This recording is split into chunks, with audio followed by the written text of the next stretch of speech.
My daughter looked me dead in the eyes and said, "Don't talk about your scars. Don't mention working with your hands. They don't want to hear about that. Think about that for a second. I spent my life running into burning houses. I've pulled strangers out of wrecked cars at 3 a.m. while blood froze on my sleeves.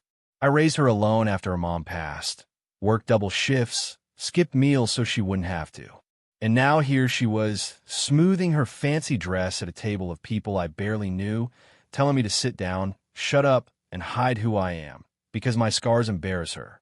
That was the first moment in my life I felt like a ghost at my own daughter's table. Not dead. Worse. Invisible. Quick pause. If stories like this hit you, make sure to subscribe so you don't miss the next chapters. Now, back to the dinner. We were sitting in a restaurant where the chandeliers sparkled more than the conversation. A place where people polish their silverware more often than they polish their souls. My son-in-law, Tyler, looked nervous, fidgeting with his napkin. He's a good man, and I could tell he hated what was happening, but he didn't stop it either. On his left sat his mother, dripping in pearls and fake charm. And across from me sat the king of the evening, Charles Whitman, Tyler's father. Charles had cufflinks shaped like crowns and the kind of grin that said, "I've never had to beg for anything in my life." His voice was loud enough to carry, soft enough to sound like authority. He raised his glass and smiled like the world owed him applause. "To a refined evening," he announced, looking straight at me, then down at my hands resting on the table. His eyes narrowed when he saw the scars. "We are, after all, among company. Real gentlemen." I shoved my hands under the tablecloth. Reflex. Stupid, but natural. You can hide your hands, but not the life they've lived. Emma, my daughter, leaned in with a smile that was more like a warning. "Don't ruin this for me," her eyes said. She used to grab my finger with her tiny fist when she was 3 years old, sticky with popsicle juice, asking if the moon followed our old truck. Now she was asking me to follow rules written by people who'd never done a day of real work in their lives. "Mr. Collins," Pearl Necklace crooned, turning her nose just high enough to look down on me. "What do you do these days?" The pause after you was sharp enough to cut glass. "I'm between shifts," I said. It was true. Retired, but still stepping in when the firehouse needed me. I could have told her about the hospital wing I'd helped build last summer with my crew, about training rookies to keep them alive, about every life my hands had dragged out of smoke. But Emma pressed her fingers into my sleeve like she was holding down a secret. So I swallowed it. Charles chuckled. Not the friendly kind of chuckle. The kind you make when you want the room's attention. He lifted his manicured hands for everyone to see. Pink, soft, unscarred. "I've always said my hands are blessed," he declared. "Never had to get them dirty to make my mark. These," he flexed his fingers, "are the hands of a gentleman." The table hummed with approval. Glasses clinked. I could feel the old heat rising in my chest, the kind of heat that doesn't need fire.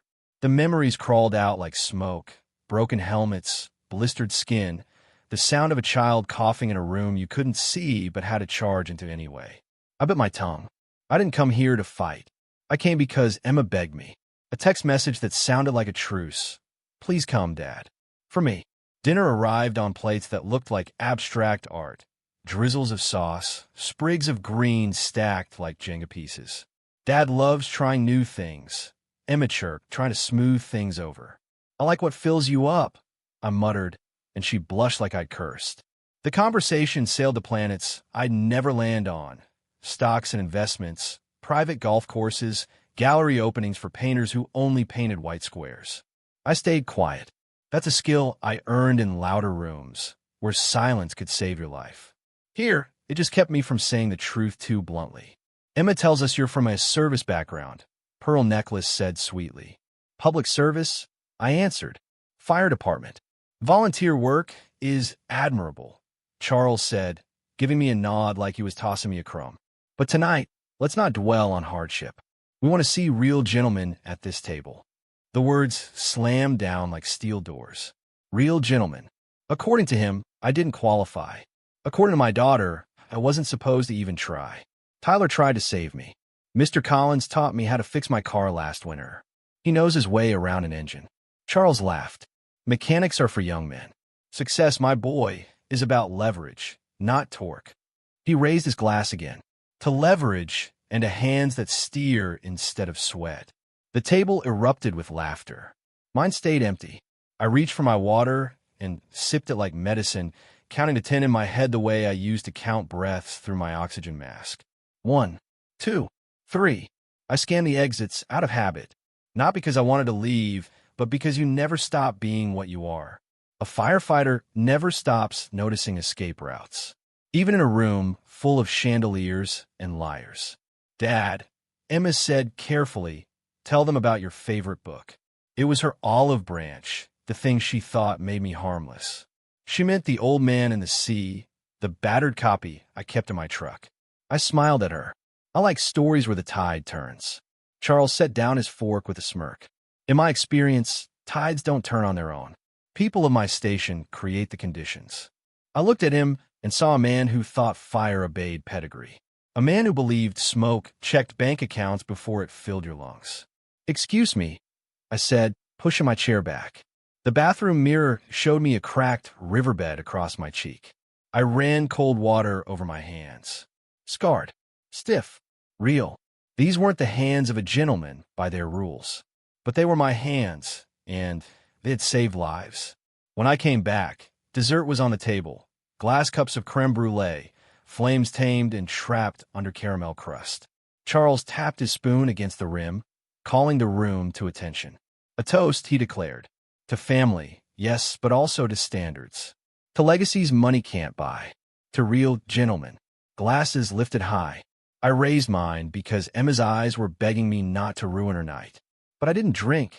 I just held the glass, let the silence stretch, and finally met Charles's eyes. You want real gentlemen? I said evenly. I'll show you real. Emma stiffened. Tyler swallowed hard. The table leaned toward me, bracing for fireworks.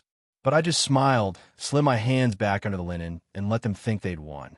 Because people who live on pedestals never notice the ground crumbling under their feet. That night, I walked out into the cold air. It smelled honest. Emma hugged me quickly, guilt hidden in the squeeze. Thanks for being flexible, she whispered. Love you, kid, I said. And that part was still true. Behind us, Charles laughed at his own joke and tipped the valet extra for preheating his car. I looked down at my hands in the streetlight. Scarred, dirty, ready. They wanted real gentlemen. Fine. Soon enough, they'd see one. You don't get scars like mine from careless accidents. You earn them. Every mark on my skin has a date, a place, a scream attached to it. Some came from fires that ate through whole neighborhoods, others from collapsing beams that didn't care who you were, and some from choices running in when everyone else was running out. When I look at my hands, I see stories that nobody at that dinner table wanted to hear. I see the night I pulled a 12-year-old boy from a burning duplex. The ceiling came down, caught my arm, seared flesh to the bone. I see the day a propane tank went off during a garage fire, and shrapnel kissed my cheek so hard the medics thought I'd lose the eye. I see the burn that runs across my knuckles, a reminder of the time I refused to let go of the axe, because behind that door was a baby crib. And I remember Emma, maybe 5 years old, wrapping her tiny fingers around those same busted knuckles and asking, "Does it hurt, Daddy?" I'd smile, even when it burned, and say, "Not when you hold it." Her whole life, I wore my scars like armor. Not for me, for her. Proof that her dad could take the fire and still come home. Proof that she was safe. But somewhere along the way, armor started looking like dirt to her. Somewhere between my double shifts and her piano recitals, between school dances and late-night alarms, the same scars that once meant strength started meaning shame. When she was a teenager, I noticed it first. She stopped inviting me to school banquets. I figured it was normal, kids pull away. But then I overheard her telling a friend, "My dad's rough. He doesn't really fit in." Rough. That word hit harder than a falling beam. By the time she started dating Tyler, it got worse. I remember one dinner where she begged me to wear gloves. Gloves in summer. Said it was just for appearance. I laughed it off then, but deep down it felt like she was wrapping tape over my whole life, trying to hide it like a leaky pipe. And when the engagement came, I saw the line being drawn. The Whitmans, Tyler's parents, made it clear they were high society. They never said it directly, but every handshake was soft and dismissive, every smile tight and patronizing. To them, I was a blue-collar relic, something you keep in the basement and bring up only when the power goes out. At the rehearsal dinner, Charles clinked his glass and gave a speech about family legacies. He talked about wealth, about class, about the standards we uphold. I watched my daughter beam at him, and then glance at me as if praying I wouldn't say something out of place. When the applause ended, she leaned in and whispered, "Just don't embarrass me, Dad. Please, embarrass her." That's what my life had become to her, a liability. I drove home that night with my hands tied on the steering wheel, the scars glowing under the dashboard light. I thought about all the birthdays I worked through, the holidays I missed, the promises I broke because duty called. I thought about the Christmas she opened presents alone because I was hauling families out of an apartment blaze. And I thought about how she used to wait up for me, falling asleep on the couch, just to know I came back alive. Now she was ashamed of me, not grateful, not proud, ashamed. And the Whitmans loved it. They fed off it. Every subtle comment, every polished smile was another nail in the coffin of her respect for me. They didn't just look down on me. They wanted her to look down too. They wanted her convinced that her father was beneath their world. One night, after another dinner where I sat quiet while Charles bragged about his gentlemanly lineage, I caught him alone by the valet. He leaned in, smirking, and said, "Emma's lucky to be moving up. No offense, but your world is too small for her now." Too small. I didn't hit him. God knows I wanted to. Instead, I just looked at him and thought, one day you'll see how small your world really is. But the worst part wasn't his words. It was Emma's silence. She didn't defend me. She never did. She just stood there, letting them chip away at me piece by piece, until even she started to believe I was less. That's the part that cut the deepest. Not the burns, not the scars, not even the Whitman's arrogance. It was losing her. And in that moment, I realized scars don't just come from fire. They come from family, too. It didn't happen all at once. That's the cruelest part. If Emma had just cut me off one day, slammed the door, and said, "You don't belong in my life anymore," maybe I could have processed it. But no, this was slower. Piece by piece, like rust eating through steel. At first, it was little things. She'd say, "Dad, maybe don't wear your old work jacket when we go out." Or, "Could you not bring up the firehouse stories tonight? Just this once." Always with that nervous smile, the kind that begged me not to take it personally. But I did. How could I not? There was holidays. She'd spend Thanksgiving with the Whitmans and tell me, "Oh, Dad, we'll do something later, just the two of us." Later never came. Christmas, same story. I'd end up sitting at home with a takeout meal, looking at the empty chair across from me, while she was somewhere in a mansion dining room with people who thought my presence was a stain on their silverware. One night, I called her just to check in. I could hear the laughter in the background, music clinking glasses. When she answered, her voice was tight. "Dad, I'll call you back. We're having dinner with Tyler's parents." She never did call back. And it hit me then. She wasn't just drifting. She was being pulled, tugged into their world, where people like me didn't fit. The Whitmans had money, status, the kind of polished confidence you only get from never being tested.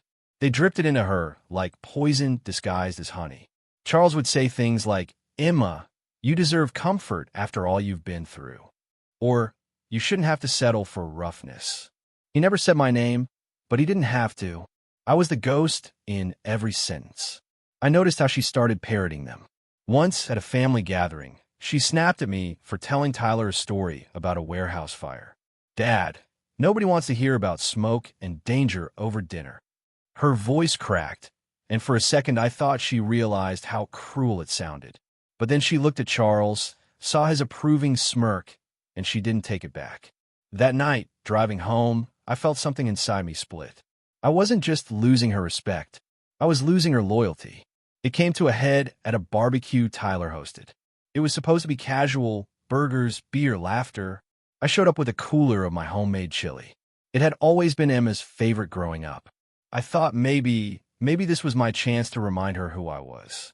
But as soon as I set it down, Charles wrinkled his nose. "Spicy food? Well, not everyone has a stomach for heavy flavors. Some of us prefer refinement. The others chuckled politely. Emma laughed too, though it sounded forced. I looked at her, hoping she'd say something, anything to back me up. Instead, she shrugged. Yeah, Dad, maybe not everyone's into that. That, like my food, my stories, my life were all just some embarrassing quirk. The rest of the night, I sat in the corner, watching Charles hold court. He bragged about his golf handicap, about his generational wealth, about how his hands were meant for steering, not sweating. Every time, the crowd nodded, clapped, laughed. And Emma, my Emma, looked at him with the admiration she used to give me. That was the hardest part, seeing my daughter replace me with a man who'd never carried a stretcher, never coughed up smoke, never worked a day in his life. On the drive home, I couldn't stop hearing her words, "Don't embarrass me." It echoed louder than any siren I'd ever heard. I knew then the divide wasn't just growing, it had already swallowed us whole. And the Whitmans weren't going to stop until there was nothing left of me in her eyes. That realization burned worse than any fire I'd ever walked into. There's a difference between polite dismissal and open mockery. For a long time, the Whitmans were content to smile, nod, and quietly chip away at me. But eventually, masks slip. Money makes people comfortable, and comfort makes them careless. That's when you hear what they really think. It happened at a birthday dinner for Tyler. A fancy restaurant again, white tablecloths, wine lists thicker than phone books, waiters who looked at me like I'd wandered in off the street. I sat at the far end, next to a vase of flowers that smelled stronger than the food.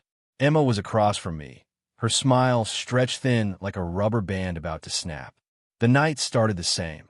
Charles holding court, his wife sprinkling compliments like sugar, Emma nodding along.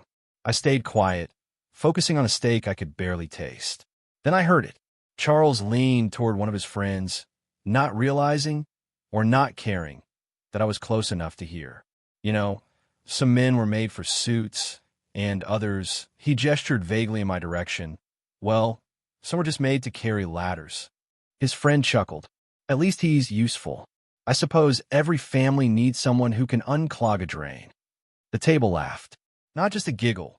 Full laughter, the kind people don't bother to hide. My fork froze halfway to my mouth. I looked at Emma. She'd heard it. I knew she had. But instead of speaking up, she lowered her gaze and fiddled with her napkin. No defense. No protest. Just silence. It's strange, the thoughts that come to you in moments like that. I remembered standing in a burning hallway years ago, listening to the roar of fire, waiting for backup that never came. That same hollow feeling crept into me now. Standing alone. Only this time, the fire wasn't smoke and flame. It was shame. Charles wasn't finished. He raised his glass, smirking. Our grandson will grow up around standards. Around refinement. Not roughness. I put my fork down slowly. Every part of me wanted to slam my fists on the table, to tell him what real standards were. Carrying someone else's child through fire, even when your skin is peeling. But I didn't. Not yet. I leaned back and let their words burn through me. Because anger without purpose is just noise. And I've spent my life knowing when to wait for the right opening. Fires don't go out if you rush blindly. They go out when you understand where the air is flowing. Emma finally looked at me, her eyes full of apology she didn't say out loud. But apologies in silence don't heal wounds. They just remind you the knife is still in your back. The rest of the dinner blurred together. Wine, laughter, the clinking of glasses. Every sound grated against me like sandpaper. By the time dessert came, I wasn't even tasting anything. I was just counting. Counting insults. Counting the number of times Emma looked away. Counting the beats of my own heart as it pounded harder than it had in years. When the check arrived, Charles slipped his card down with a flourish, as if generosity was a performance. Then he looked at me and said, "Don't worry, Collins. Tonight's on me. You can save your money for tools." The table erupted again. I didn't move, didn't flinch. I just stared at him until he finally looked away. That was the moment something shifted inside me. I realized the Whitmans weren't just arrogant. They were predators. They wanted me humiliated, diminished, erased. They wanted Emma convinced that her father wasn't worth defending. And as long as I sat there quietly swallowing their poison, they'd keep feeding it to her. I walked out of that restaurant into the cold night air, my fists jammed in my pockets. Emma caught up to me outside. "Dad," she said softly, "that they didn't mean it like that." I turned and looked at her. "Then how did they mean it?" She didn't answer. She just stood there, torn between the family she married into and the man who raised her. I shook my head. "You don't have to say it. I get it." I left her standing on the sidewalk, pearls of streetlight falling across her face. For the first time, I wasn't just hurt. I was angry. A deep, simmering anger I hadn't felt in years. The kind that doesn't make you explode, it makes you plan. Because I knew this much. One day, those people would choke on their own arrogance. And when that day came, I'd be the one to hand them the truth. Not with fists, not with shouting, but with proof. And when I was done, they'd never laugh at me again. Life has a way of reminding you what actually matters. Sometimes it does it gently. Most of the time, it kicks you straight in the chest. For us, it was a phone call at 2 in the morning. Emma's voice cracked on the line. "Dad, it's the baby. Something's wrong. We're at the hospital." I didn't ask questions. Didn't change clothes. I grabbed my keys, still in the same shirt I'd fallen asleep in, and drove through the dark streets faster than I should have. Red lights blurred, tires screamed, but all I could think was, not him. Not that baby. Don't let him be the price of all this. When I reached the hospital, the sterile smell of antiseptic hit me harder than smoke ever did. Tyler sat slumped in a chair, pale, his head in his hands. Emma was standing by the reception desk, crying, arguing with a nurse about updates. And there, in a neonatal ICU, behind glass and wires, my grandson was fighting for his life. Tiny, fragile, covered in tubes that looked thicker than his arms. Machines beeped with an indifferent rhythm, each sound a reminder of how close the line between life and death really is. I pressed my hand to the glass, my scarred, ugly, embarrassing hand, and I whispered, "You hang on, little man. You hang on." The Whitmans arrived 15 minutes later, dressed, polished, not a hair out of place, as if tragedy had sent them an invitation and they'd RSVP'd. Charles shook hands with the doctor before the man even spoke. His wife pulled Emma into a dramatic embrace, loud enough for everyone in the waiting room to hear. I stood back, because that's what I always did. Charles cleared his throat. "We'll do everything we can. We have connections, resources. Money can solve these things." The doctor gave him a tired smile, the kind you give when you've heard the same empty promise 1,000 times.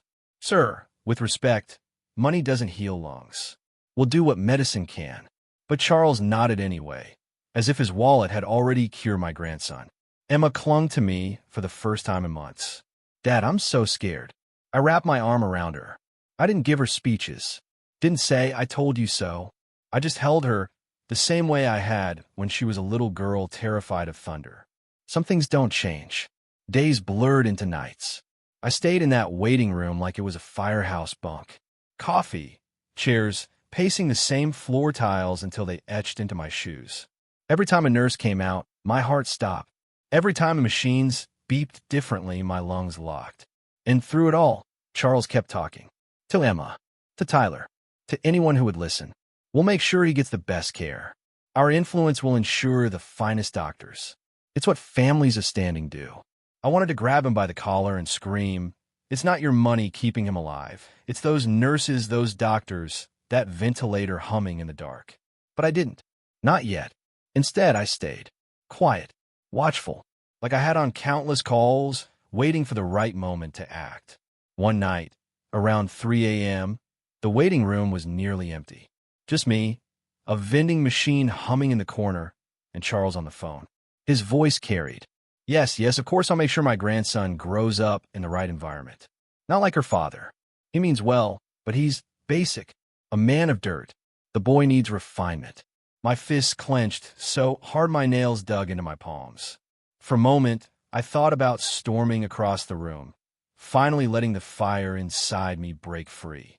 But then I heard the faint cry of a newborn echoing down the hallway, weak but alive, and I froze.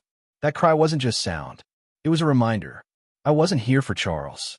I wasn't here for his poison words. I was here for that baby, for Emma, for the family that, whether they admitted it or not, needed me. So I sat back down. I closed my eyes, and I started to think, because if the Whitmans believed money and clean hands defined worth, then it was time I showed them what real hands had built. And the perfect opportunity was waiting just around the corner. The hospital became my second home. I knew the cracks in the tiles, the rhythm of the vending machine, the sound of the elevator doors opening every 15 minutes.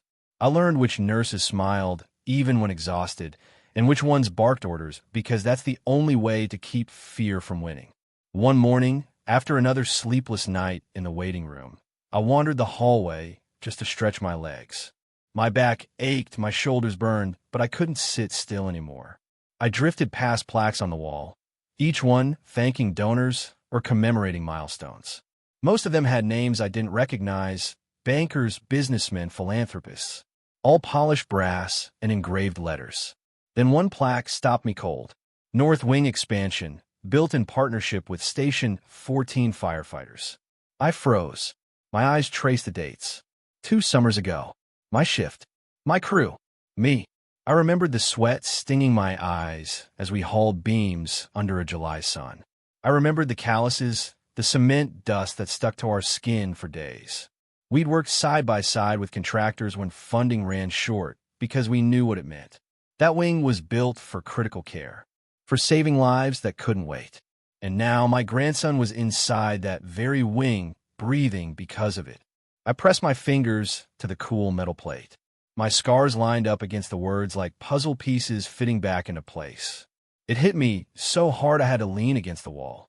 All this time, they laughed at my hands, called them dirty, unworthy, said I wasn't fit to sit at their table. And here those same hands had built the very ground their grandson's life was standing on. I almost laughed. Almost. But it came out as something else, half laugh, half sob.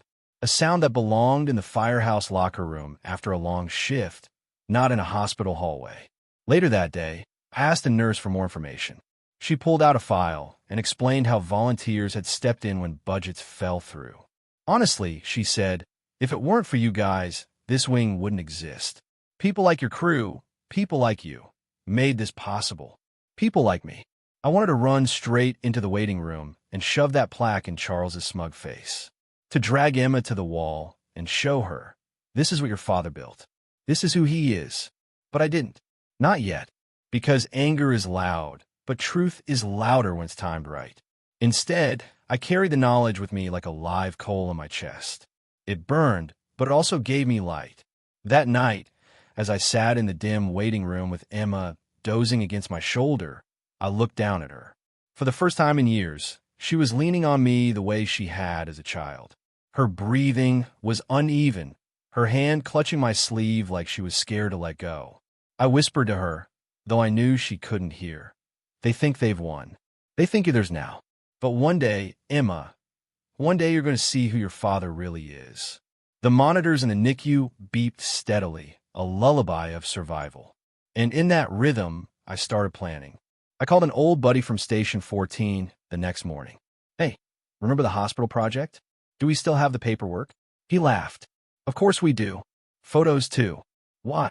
Because, I said, staring at the glass window where my grandson slept, it's time people remembered what real hands look like. I hung up, my mind already working like it used to on the job. Assess the fire, find a weak point, strike when it matters. This wasn't about hoses or axes anymore. It was about truth, about dignity, about showing Emma, showing the Whitmans, showing everyone what I'd built with these so-called dirty hands. For now, I kept quiet, sat in my chair, sipped my coffee, but inside the tide was turning. And this time, I was the one pulling the water. I've always believed in preparation. Fires don't forgive improvisation. You don't just charge in with a hose and hope for the best. You study the layout, you find the weak spots, you plan your attack. This wasn't any different. The day after I found that plaque, I started making calls. Old friends, retired chiefs, city clerks who still owed me favors. I pulled strings the way a firefighter pulls line off the truck, fast, deliberate, with no wasted motion.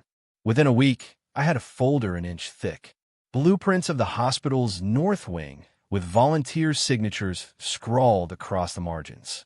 Photographs of me and my crew hauling beams, pouring concrete, welding supports. Newspaper clippings praising local heroes for stepping in when funding collapsed. And at the center of it all, my name, over and over, in black and white. Every page felt like a weapon. Not against fire this time, but against arrogance.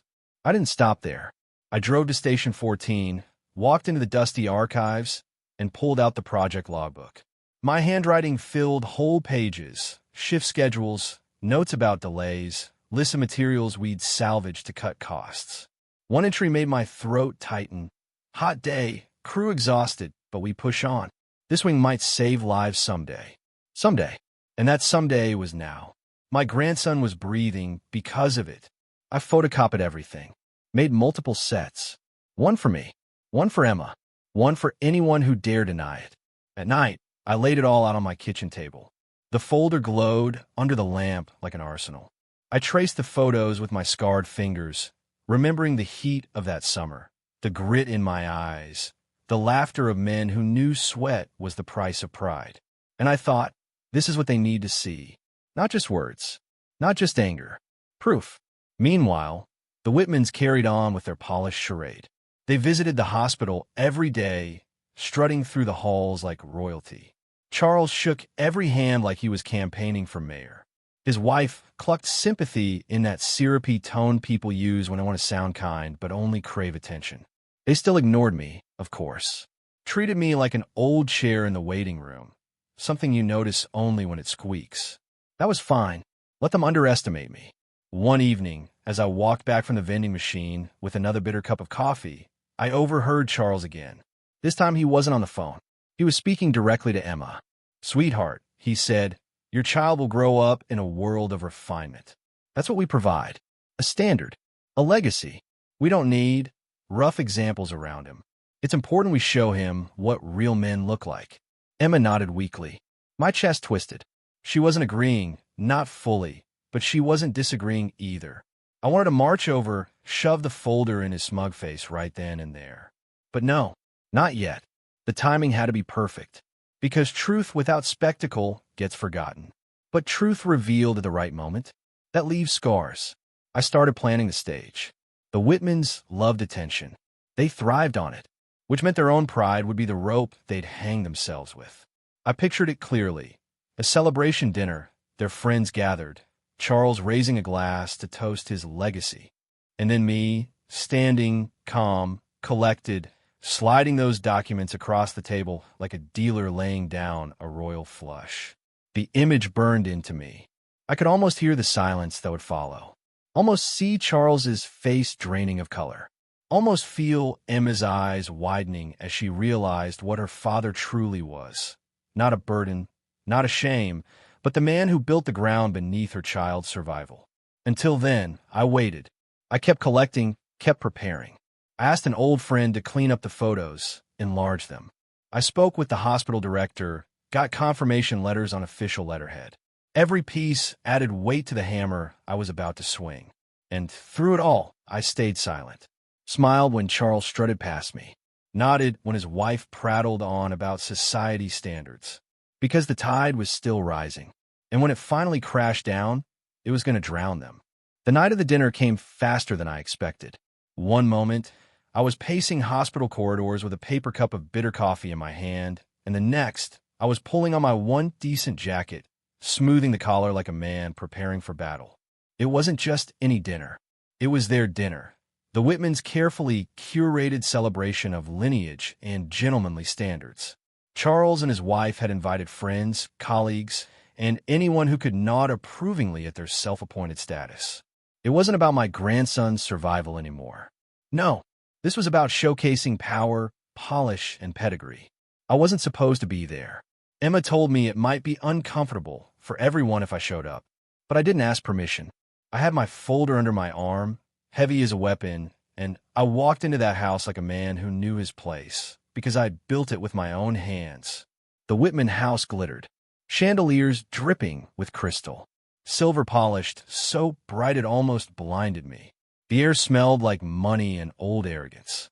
Their guests murmured in soft voices, laughing at Charles's jokes, clinking glasses filled with wine I couldn't even pronounce. And me? I stood in the corner at first like a shadow. Let them ignore me. Let them think I was just some tired old man in a jacket a little too worn. Shadows see everything. Shadows wait.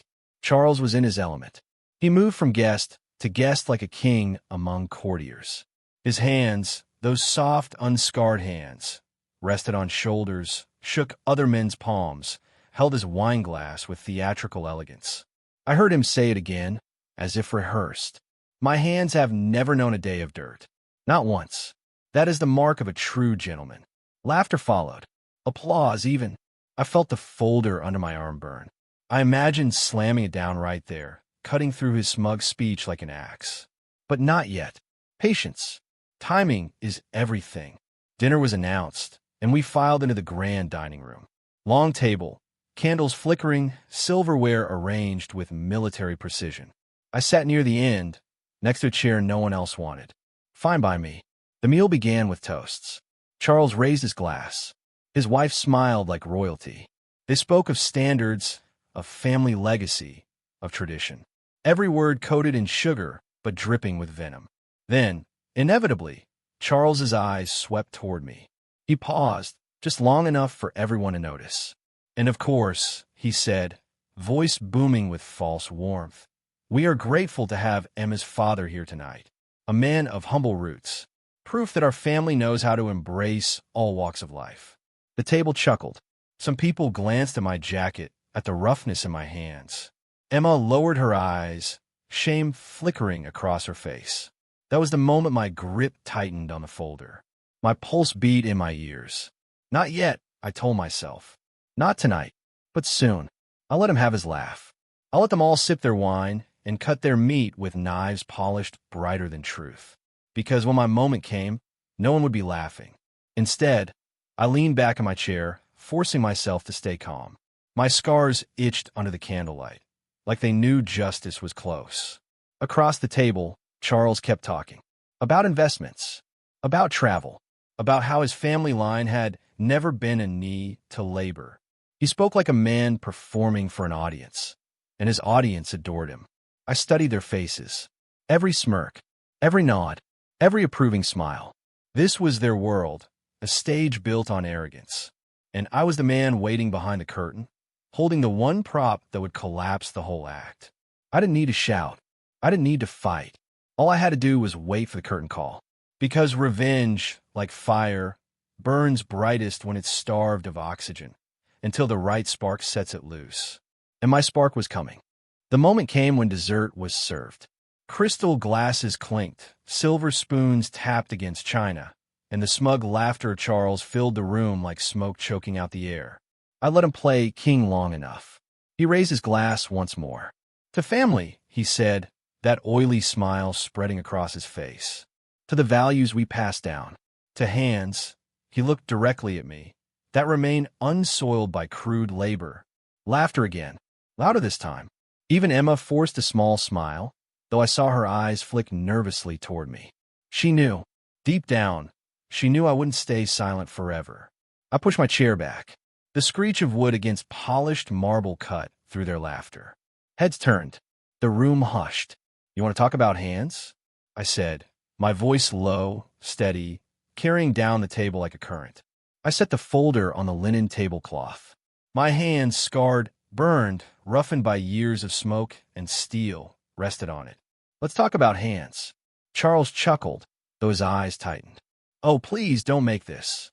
But I flipped the folder open, and the photos slid across the table. Reports, blueprints, newspaper clippings, letters of thanks from the hospital board. "These," I said, my voice rising, "are the document from the new wing of St. Matthew's Hospital. The wing that saved my grandson's life. The same hospital wing rebuilt after the fire 5 years ago." I held up a photograph, one I kept for myself. Me, soot-stained, exhausted, stripped to my undershirt, swinging a hammer beside the men who volunteered to rebuild. My hands blistered, blackened, bleeding, but still building. "You sit here bragging about never touching dirt." I continued, my eyes locked on Charles, while my hands carried steel beams, laid bricks, and poured concrete for the very place that gave your grandson a chance to breathe. So tell me, whose hands are worthy? The silence was heavy. No laughter now, no smirks, just the crackle of the fireplace and the sound of forks stilled midair. One guest cleared his throat, uncomfortable. Another leaned forward, studying the documents. Emma's face flushed deep red, not just with shame, but something else. Realization. Charles tried to smile, but it cracked like thin glass. Anyone could have. Anyone didn't. I cut him off, slamming the folder shut. I did. These scars you mock. They built something that matters. They built a place that saved your bloodline. For a moment, no one dared move. And then, slowly, one of the older guests, someone I didn't even know, raised his glass toward me. To real hands, he said quietly. Another followed. Then another. Soon the clinking of glasses echoed again, but this time not for Charles. Not for his polished silver or empty boasts. They were toasting me. My scars. My hands. Charles sat frozen, his face pale. The king dethroned at his own table. I gathered my papers, tucked them back into the folder, and stood tall. I don't need your approval, I told him, but I'll take back my dignity. Emma's eyes met mine, and for the first time in years, she looked at me not as a burden, not as an embarrassment, but as her father. And Charles? He could only stare at the scars he once mocked, realizing that no silk gloves in the world could cover up the emptiness of his own hands. The night after that dinner, something inside me shifted. For years, I'd carried the quiet weight of shame, not because of who I was, but because of how others tried to make me feel.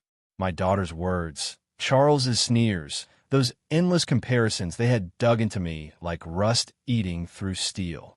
But that night, I stood up. I didn't just defend myself. I reminded everyone in that room, and maybe even myself, what real worth looks like. The fallout was immediate. Charles tried to laugh it off, saying I was being dramatic, but his words carried no power anymore. People had seen the truth with their own eyes.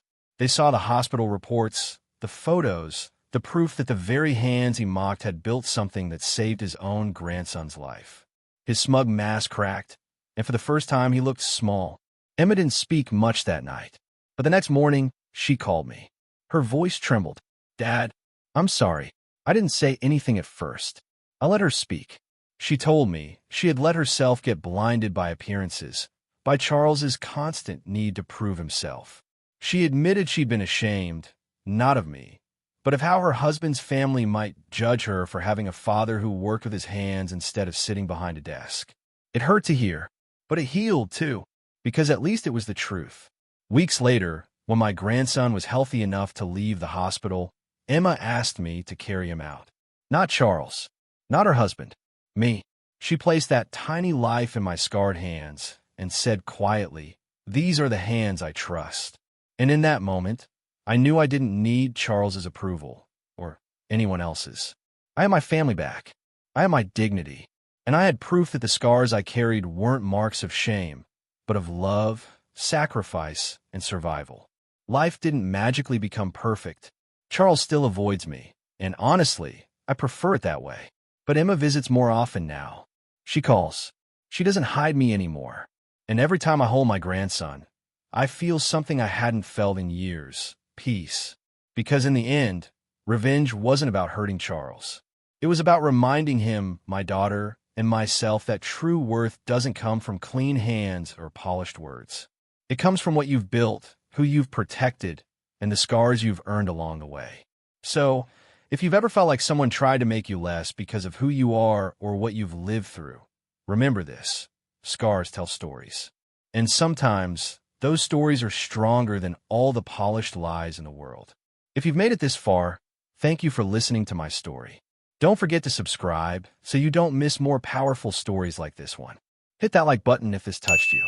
And tell me in the comments, did I do the right thing? What would you have done in my place?